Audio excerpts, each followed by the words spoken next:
အား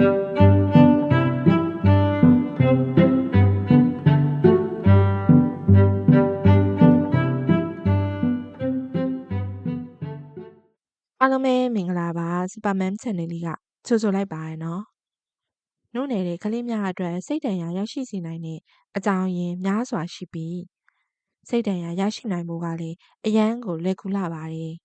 ။ကလေးဘဝရရှိခဲ့တဲ့စိတ်ဒဏ်ရာကိုအချိန်မီမသိရှိမကုသမိခြင်းဟာကလေးငယ်ဘဝတစ်လျှောက်လုံးအတွက်တက်ရောက်မှုများစွာရှိနိုင်ပါတယ်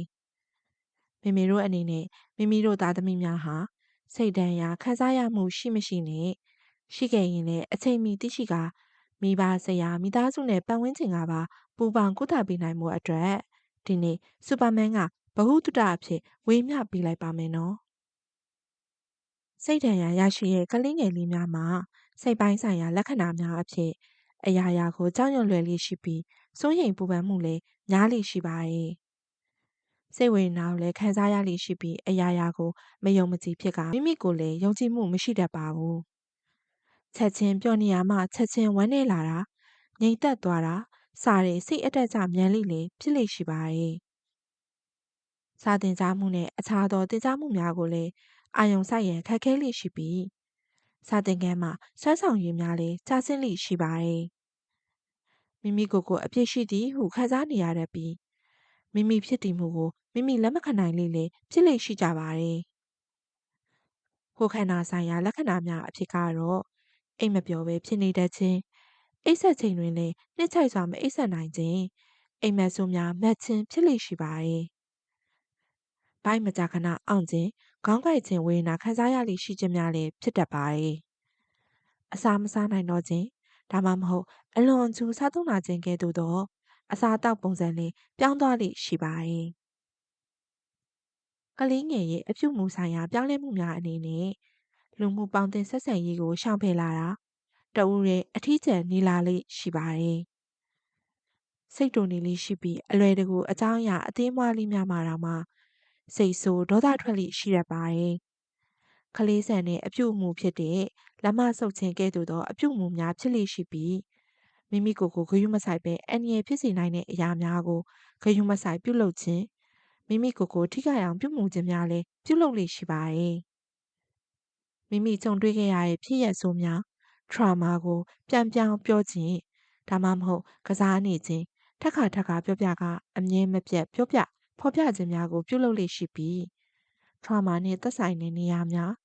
လူများချိန်များစတဲ့အခြေအနေမျိုးကိုအသေးအတန်ရှောင်ရှားလိရှိပါတယ်ဒီလိုလက္ခဏာများတွေ့ရှိခံစားနေရတဲ့ကလေးငယ်များကိုမေမေတို့အနေနဲ့သက်သာပြောက်ကင်းအောင်ပြုစုစောင့်ရှောက်မှုများမှန်ကန်စွာပေးနိုင်မှုလိုအပ်တာပဲဖြစ်ပါတယ်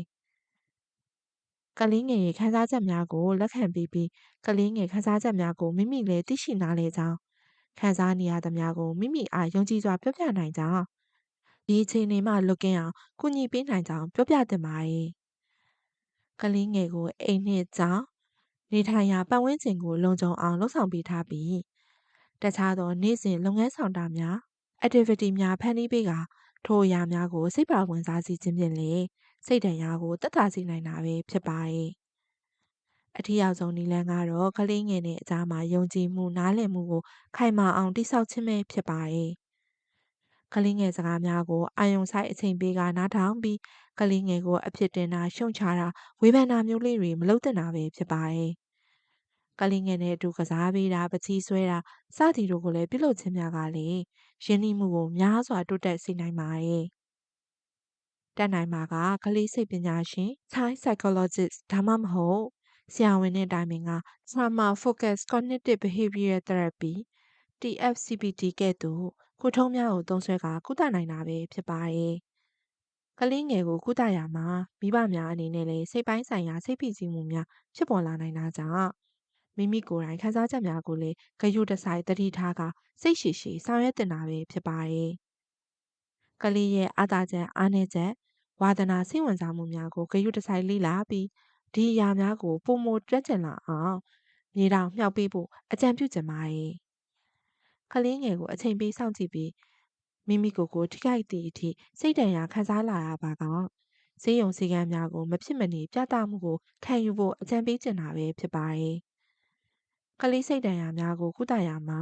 တိခတ်မှုဂရုဏာအချိန်ကအရေးကြီးဆုံးဖြစ်ပါကြောင်းစူပါမန်ကမေမေတို့အတွက်ဗဟုသုတအဖြစ်တင်ဆက်ပေးလိုက်တာပဲဖြစ်ပါတယ်စူပါမန်ကမေမေတို့အတွက်ဗဟုသုတရစရာအကြောင်းအရာလေးတွေကိုအခါအားလျော်စွာတင်ဆက်ပေးသွားမှာဖြစ်လို့မေမေတို့သိချင်တာလေးများရှိခဲ့ရင်လည်းဒီဗီဒီယိုလေးရဲ့ comment မှာရေးသွားပေးကြပါအောင်နော်